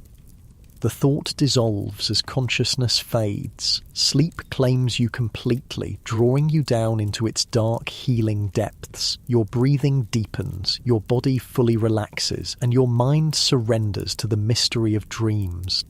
Time passes differently in dreams. When you open your eyes, you're still in the same limestone house with its packed earth floor and thatched roof, but something has changed. The quality of light filtering through the doorway has shifted, more golden, less intense. Outside, the sounds are different too. The rhythmic thwack of stone against wood has replaced the earlier grinding of corn. You sit up slowly, noticing that your body feels different, stronger, more accustomed to physical labour, skin darkened by months of sun exposure. The reed mat beneath you has been replaced by a newer one, the fibres still springy and resilient. The jade pendant still rests beside your sleeping place, but now it's joined by several other small objects. A smooth river stone with a natural hole through its centre, a tiny clay figurine of a jaguar, a bundle of dried herbs tied with cotton string.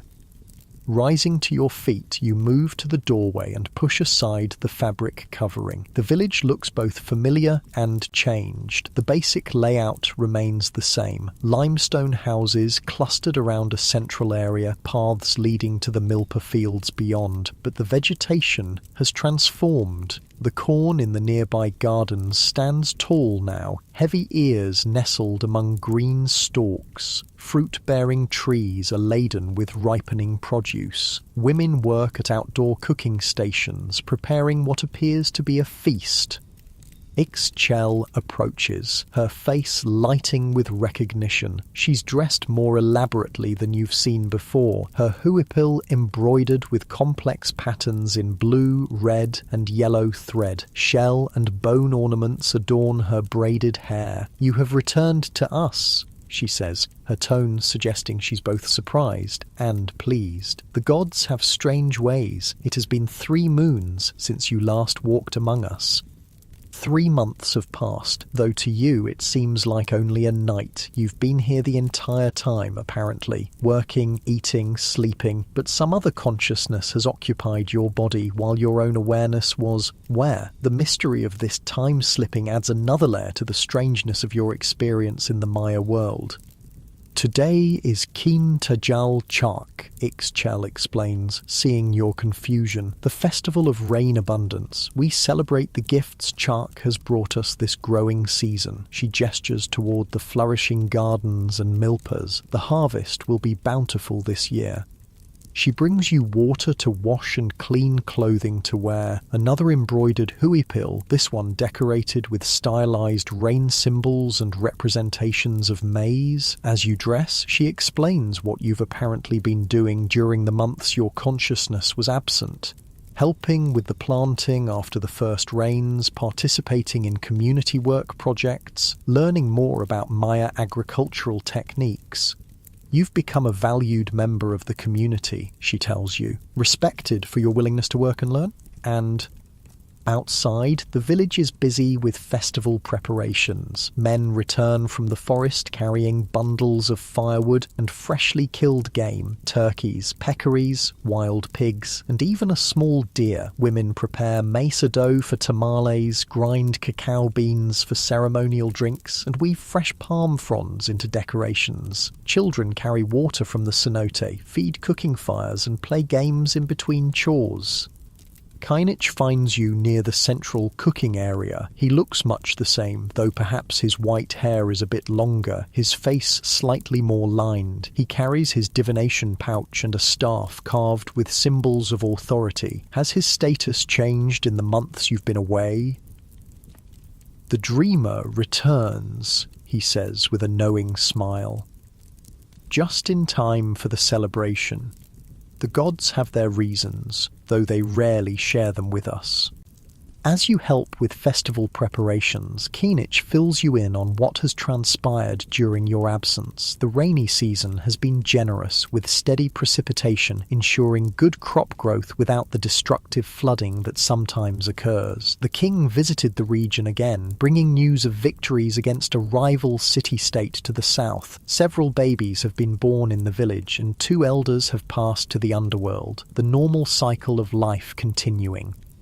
But there are also troubling developments. Reports have come from distant regions of poor rainfall and failing crops. Refugees from these areas have begun arriving at larger cities, straining resources. Political tensions between Tikal and Calakmul, the 2 great competing powers of the Maya world, have intensified, with smaller cities being forced to declare loyalty to one or the other. Trade caravans have been attacked on major routes, disrupting the flow of goods between regions. Or some say these are signs of changing times, Kinich tells you as you work together constructing a simple altar from branches and flowers. The priests at Tikal consult the ancient books, seeking guidance from past cycles. The astronomers watch the night sky for omens. Before you can ask more questions, drumming begins at the edge of the village. The festival is officially starting. Everyone gathers in the central area, where a space has been cleared for dancing. Musicians take their places, drummers with turtle shell and wooden drums, players of reed flutes, rattlers with gourd instruments filled with seeds or pebbles. The complex polyrhythms they create seem to bypass your conscious mind and speak directly to your body, making it almost impossible to stand still. The village shaman appears, his face painted blue like Chak, wearing a headdress of feathers and carrying a staff topped with a carved serpent head. He leads a procession of elders and respected community members, including Kinich, in a circular dance around the central space. The movements are slow and deliberate, each gesture laden with meaning, telling the story of Chak bringing rain to a parched world. After this formal opening, the celebration becomes more energetic. Young men perform a dance that mimics the planting of corn, their movements vigorous and precisely coordinated. Women follow with a harvest dance, their steps lighter, arms weaving patterns that represent the growth of crops. Children dart between the adult dancers, representing the wind that carries rain clouds. Food and drink circulate freely. You're given a gourd of a special festival beverage, chocolate mixed with honey, chili, and vanilla, frothed to create a thick foam on top. The taste is unlike any chocolate you've had before, intensely bitter yet with complex sweetness. The chili adding a warmth that spreads through your chest. This is a luxury drink, normally reserved for nobility and special occasions. As the day progresses, the celebration grows more elaborate. A group of visitors arrives from a neighbouring village, bringing additional musicians and dancers. They perform a ritual ball game, not the full version played in formal courts, but a simplified version using a small rubber ball. Still, you can see elements of the cosmic symbolism, the ball representing the sun, the players enacting the eternal struggle between forces of the upper and lower worlds. Between dances and performances, you notice people speaking in hushed tones, sharing news and rumours from distant places. The same concerns Kynich mentioned seem to be on everyone's minds: drought in some regions, political tensions, disrupted trade. Yet the abundance surrounding you makes these problems seem distant, theoretical rather than immediate threats. As afternoon transitions to evening, the nature of the celebration shifts. Torches and fires illuminate the central space. The music becomes more hypnotic, the dancing more intense. Children are sent to bed while adults continue the festivities. More balche circulates, loosening inhibitions and intensifying the experience. A special dance begins, men wearing jaguar pelts and deer antlers representing the animal spirits of the forest. They move with uncanny accuracy, capturing the stalking movement of the jaguar, the nervous alertness of the deer. The boundary between human and animal seems to blur in the firelight, the dancers becoming the spirits they portray. The shaman reappears, this time accompanied by assistants carrying bundles of copal incense. The sweet smoke fills the air as he moves through the crowd, stopping to speak quietly with certain individuals. When he reaches you, his painted face is solemn. "You walk between worlds," he says, his voice barely audible above the drums. "The gods have shown you what was and what may be. Tonight they may show you why." He presses something into your hand, a small mushroom with a reddish cap. "When the moon reaches its highest point," he instructs, "consume this sacred food of the gods, then go to the sabre tree at the edge of the village and wait. They will find you there."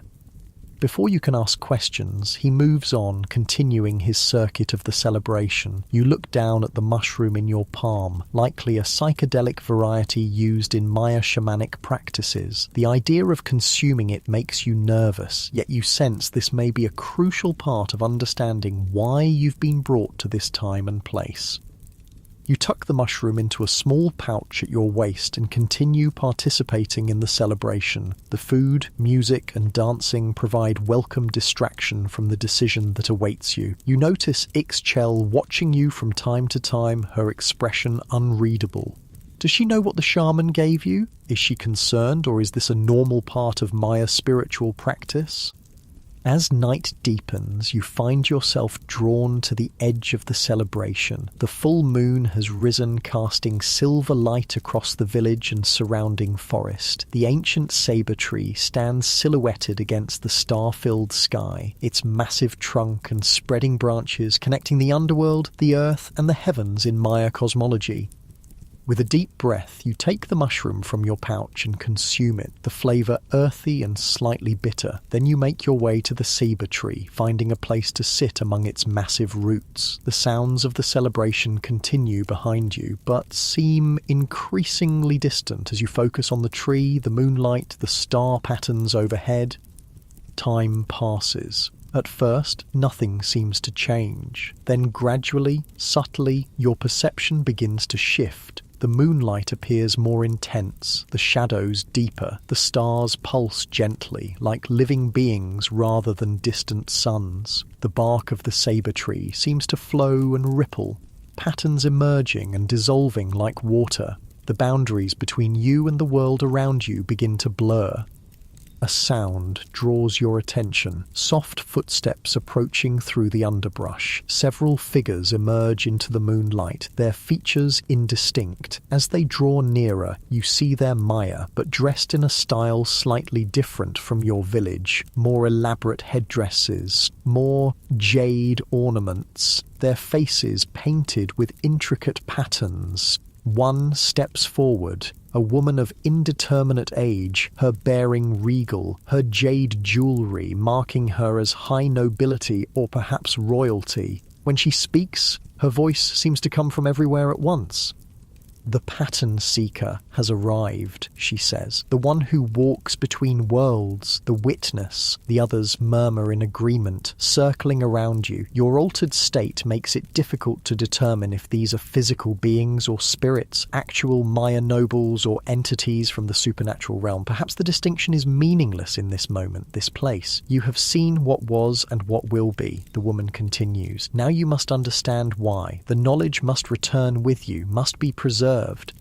"I don't understand," you manage to say, your voice sounding strange to your own ears. "Why have I been brought here?"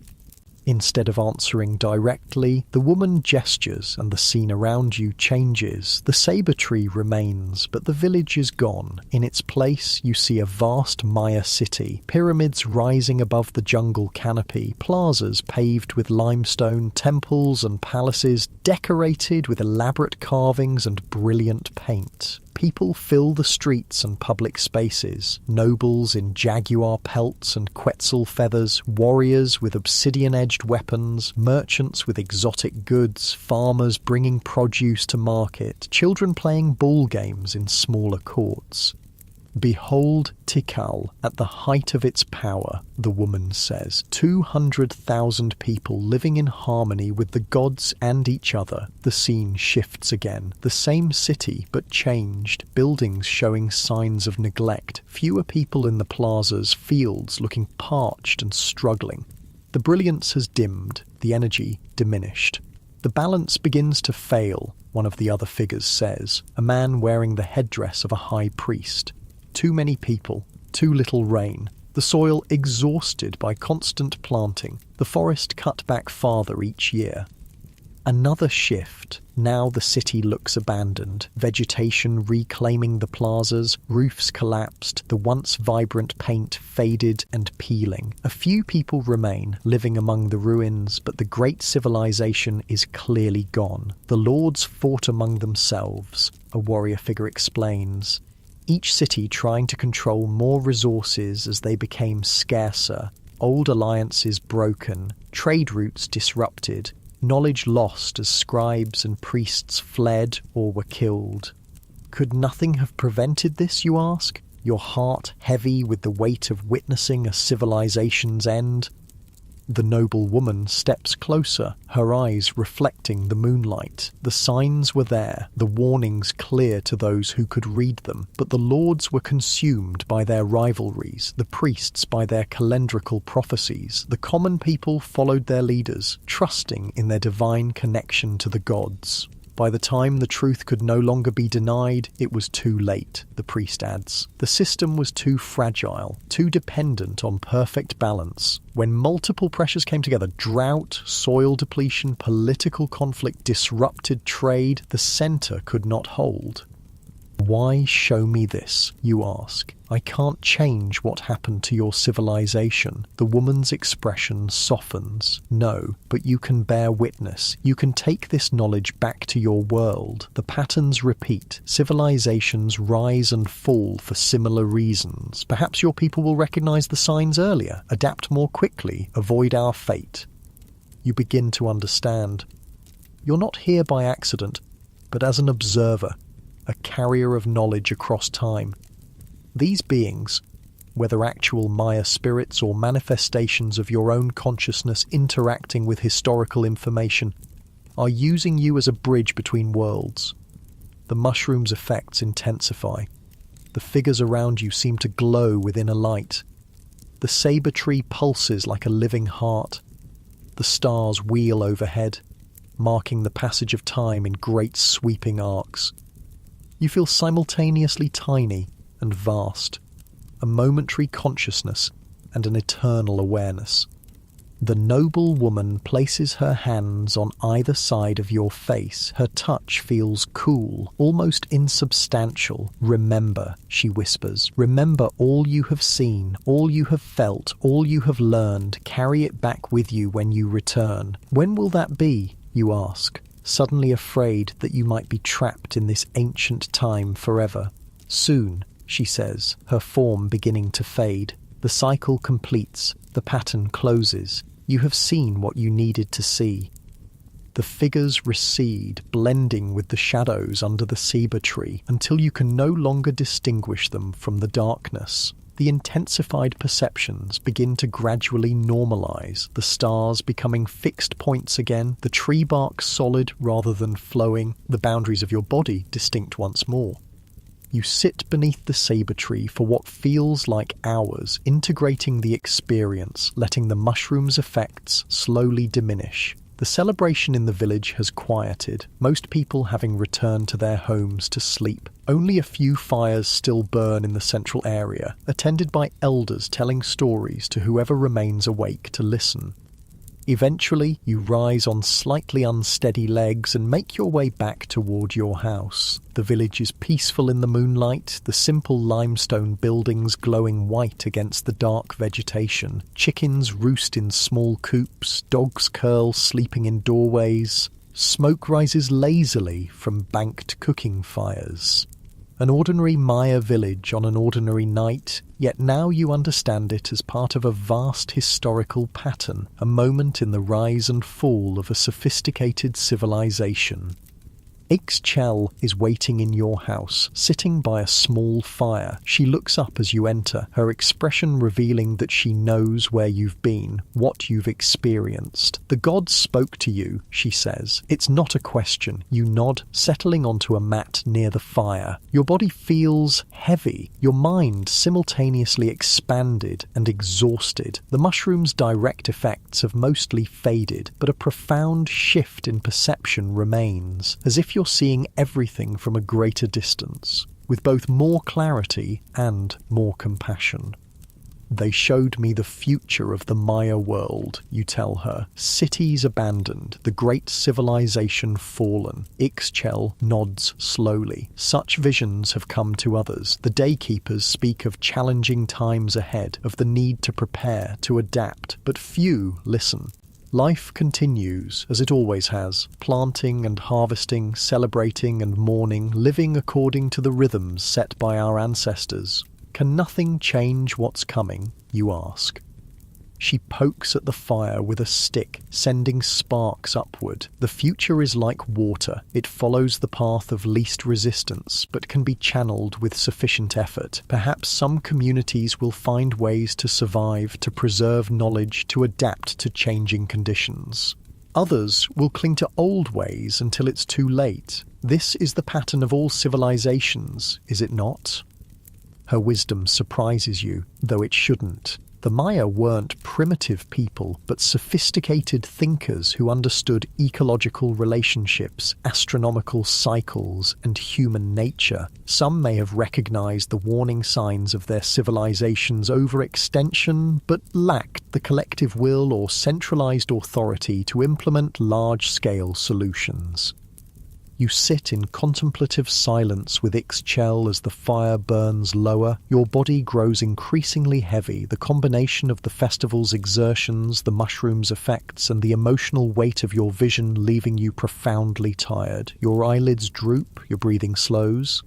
Ixchel helps you to your sleeping mat, placing a light cotton blanket over you despite the warm night. "Rest now," she says softly. "Your spirit has travelled far tonight. Sleep will help you integrate what you've learned."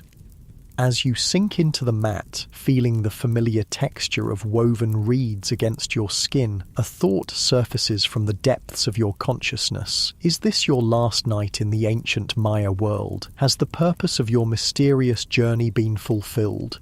Will you wake tomorrow in your own time or continue to experience life among these people who lived and died centuries before your birth? The questions dissolve as sleep approaches. Your muscles relax completely, surrendering to exhaustion. Your breathing deepens, finds its natural rhythm. The sounds of the night forest, insects, frogs, distant howler monkeys create a living lullaby that carries you toward unconsciousness. Your last aware thought is of the ceiba tree, its roots reaching into the underworld, its trunk anchored in the world of humans, its branches stretching toward the realm of gods and ancestors, connecting all levels of existence just as you now connect past and present, their civilization and your own. In this connection perhaps lies wisdom that transcends the rise and fall of particular human societies. Sleep claims you fully, drawing you down into profound stillness. Your body becomes heavy, immobile. Your mind quiets, thoughts slowing until they cease altogether. Only the gentle rise and fall of your chest marks the continuing journey of your consciousness, through time, through worlds, through the eternal patterns of existence. You awaken to the sound of rain, not the violent downpour of a storm, but the gentle, persistent patter of steady rainfall on the thatched roof above. The light filtering through the doorway is soft and diffuse, suggesting early morning beneath overcast skies. For a moment, you lie perfectly still, trying to determine where and when you are. The familiar weight of the jade pendant rests against your chest, the earthy scent of the packed dirt floor, dampened slightly by the humid air, fills your nostrils. The texture of the reed mat beneath you has left temporary impressions on your skin. You're still here, still in the ancient Maya world, at least for now. Sitting up slowly, you notice you're alone in the limestone house. Ixchel must have risen earlier and left you to sleep. Your body feels different again. Neither the initial unfamiliarity of your first awakening nor the sun-strengthened form after the 3-month time jump. Instead, there's a peculiar lightness, as if you're somehow less substantial, less firmly anchored in this time and place. You rise and move to the doorway, pushing aside the fabric covering. Outside, the village is quiet, the rain having driven most people indoors. A few children splash in puddles, their brown bodies glistening with moisture, their laughter carrying across the open area between houses. Women hurry between buildings with baskets protected from the rain by large leaves held overhead. In the distance, beyond the milpa fields, mist clings to the jungle canopy, softening the landscape into watercolour washes of green and grey.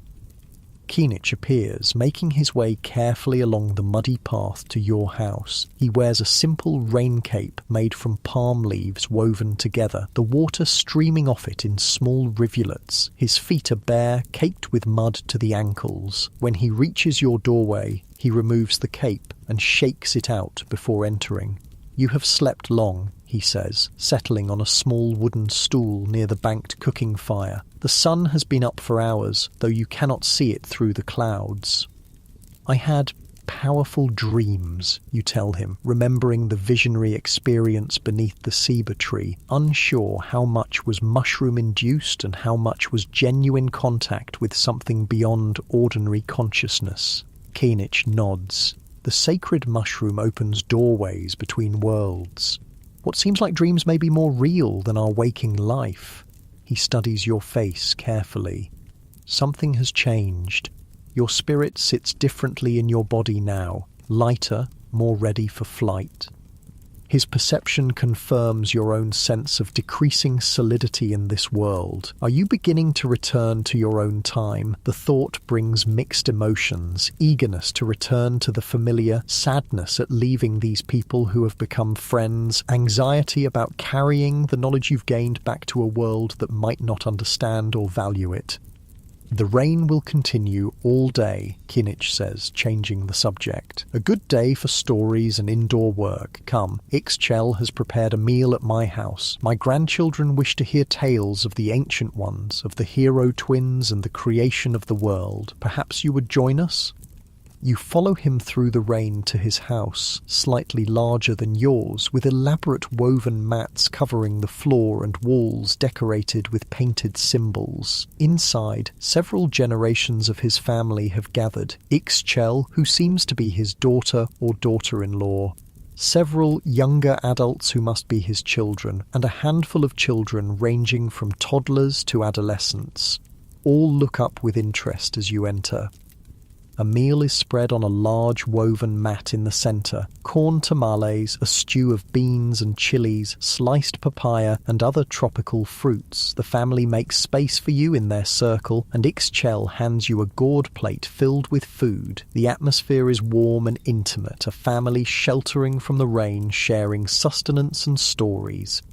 As you eat, Kainich begins to tell stories, not in the formal style of priests reciting sacred texts, but in the comfortable manner of an elder sharing wisdom with younger generations. He tells of the creation of the world, how the gods attempted 3 times to make beings who would worship them properly, first from mud, then from wood, and finally from maize, creating the true humans. He describes the adventures of the hero twins, Hunahpu and Xbalanque, who descended to the underworld, defeated the lords of death through cleverness and courage, and became the sun and moon. The children listen with rapt attention, though they've clearly heard these stories before. They interrupt occasionally with questions or to request favourite parts. The adults listen too, their faces reflecting the comfort of familiar narratives that connect them to their ancestors and explain their place in the cosmos. You realise these oral traditions are how the Maya preserve and transmit their cultural knowledge. Even though they have a sophisticated writing system, most people are not literate. Stories told around cooking fires during rain delays in agricultural work as part of ceremonies and celebrations. These are the primary vehicles of cultural continuity for ordinary Maya. After the meal and stories, the day settles into quiet indoor activities. Women weave or sew by the doorway where light is strongest. Men carve wood or repair tools. Children play quiet games with clay figurines or practice useful skills like weaving simple baskets. The steady rhythm of rain on the thatched roof creates a soothing backdrop to these domestic activities. You help where you can, but mostly observe, aware that your time here may be limited. You notice details you might have missed before, how the Maya waste almost nothing, finding uses for every part of the plants and animals they harvest, how they teach children through patient example rather than formal instruction, how they move through their world with an awareness of its spiritual dimensions, pausing to acknowledge the divine in ordinary moments. As afternoon fades toward evening, the rain finally stops. Sunlight breaks through the clouds briefly before sunset, turning the wet landscape golden. People emerge from their houses, stretching and breathing deeply of the rain-cleansed air. Children immediately resume splashing in puddles. Women gather to collect fresh rainwater from large vessels placed to catch the runoff from thatched roofs. Men assess any damage from the day-long downpour, repairing minor issues with paths or drainage channels. Kainich invites you to walk with him to the edge of the village. The path is muddy, every step creating a satisfying squelch as your feet sink slightly into the soft earth. Water drips from leaves and branches overhead, occasionally landing with cool precision on your head or shoulders. The forest smells intensely alive. The rich aroma of damp soil, the green scent of vegetation, the subtle perfume of flowers coaxed open by the rain. You reach the ceiba tree where you had your visionary experience. In the last light of day, with water droplets clinging to its massive trunk and hanging from its branches like tiny crystals, it seems even more magnificent, a living axis connecting worlds, its roots reaching deep into the underworld, its crown extending toward the heavens. "You will leave us soon," Kainich says quietly, his statement surprising you with its directness. "Your spirit grows lighter with each passing hour. By morning I think you will have returned to your own world." How can you know this, you ask, though you sense the truth in his words? He smiles, the last sunlight catching the cloudy film over his eyes, making them seem to glow from within. I have walked with the gods in visions. I have seen the patterns of time and space. Your presence here has always been temporary, a visitor from another world, another time, brought here to witness, to learn, to understand. Why me, you ask, the question that has lingered since your first awakening in this ancient world. Kinich shrugs.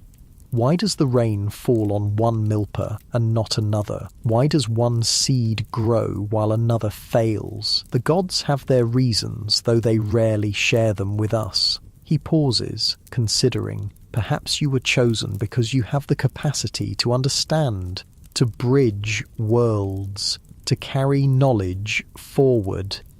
You stand in silence for a moment, watching fireflies begin to emerge in the gathering dusk, their tiny lights blinking on and off among the vegetation. What should I take back with me, you ask finally? What knowledge is most important to preserve? Kinich leans on his walking stick, his weathered face thoughtful. Remember that we were not simple people. We understood mathematics, astronomy, architecture, agriculture, art and writing. We created beauty and knowledge that endured for thousands of years. His voice grows more solemn. But also remember our failures, how even with all our wisdom, we could not overcome the combined challenges of drought, soil depletion, overpopulation and political conflict. He reaches out to touch the massive trunk of the ceiba tree, his palm flat against the rough bark. Most importantly, remember that all things exist in cycles, seasons, human lives, civilizations. Growth is followed by decline, which is followed by renewal in new forms. Death is not an ending but a transformation. This is the deepest wisdom of our people. As darkness falls completely, you walk back to the village together. Cooking fires glow in doorways, creating pools of warm light in the gathering night. The sound of gentle conversation, occasional laughter, and soft singing creates a peaceful atmosphere. This is the Maya world at its most intimate, not the grand ceremonies or massive construction projects that usually define them in history books, but the quiet moments of community that formed the foundation of their society.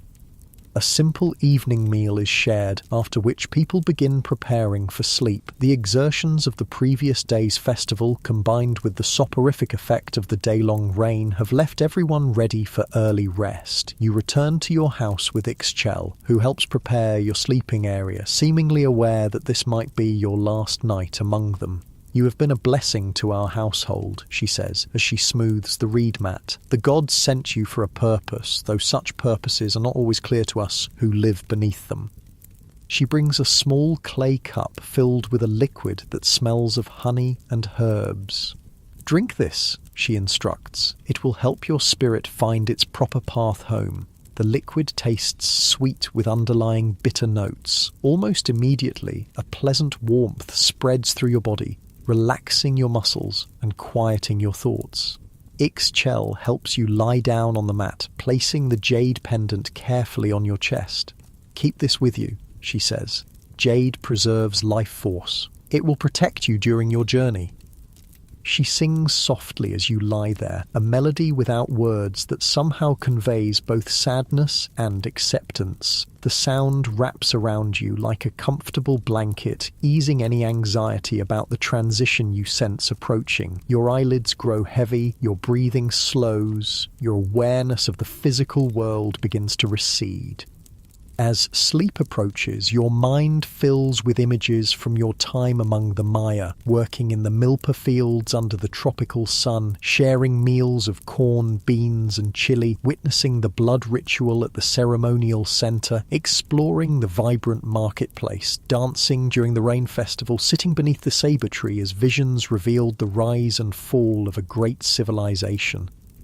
You've experienced the Maya world not as an abstract archaeological subject, but as a living reality, complex, sophisticated, deeply human. You've seen both its achievements and its vulnerabilities, its spiritual depth and its practical adaptations to a challenging environment. Most importantly, you've recognized patterns that transcend this particular civilization, that apply to all human societies, including your own.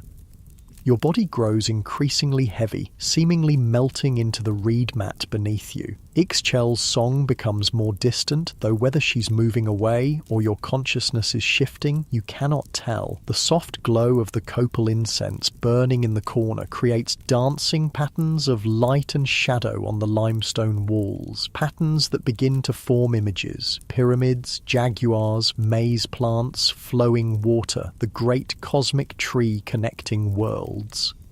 As your awareness balances on the threshold between waking and sleeping, you sense other presences in the small house, not physical beings but entities of some other nature, perhaps ancestors, perhaps gods, perhaps manifestations of your own deeper consciousness. They gather around you, not threatening but protective, forming a circle of witnessing as you prepare for your journey home. One steps forward. The noble woman from your saber tree vision, her jade jewelry glinting in the dim light. You have seen, she says, her voice seeming to come from both outside and inside your head simultaneously. You have learned, you have understood. Now carry this knowledge back to your world. Will I remember everything? You ask, your voice sounding strange and distant to your own ears. The details may fade like morning mist, she acknowledges, but the essential wisdom will remain buried in your deep mind, influencing your perceptions and choices. The patterns, once recognized, cannot be unseen. Another figure steps forward, Keenich, though somehow younger, stronger, his eyes clear and bright. Remember that we did not simply disappear, he says. Our civilization transformed. Our descendants continue to carry our blood, our language, our knowledge of plants and stars, our understanding of time's sacred cycles. Even in your day, the Maya people endure.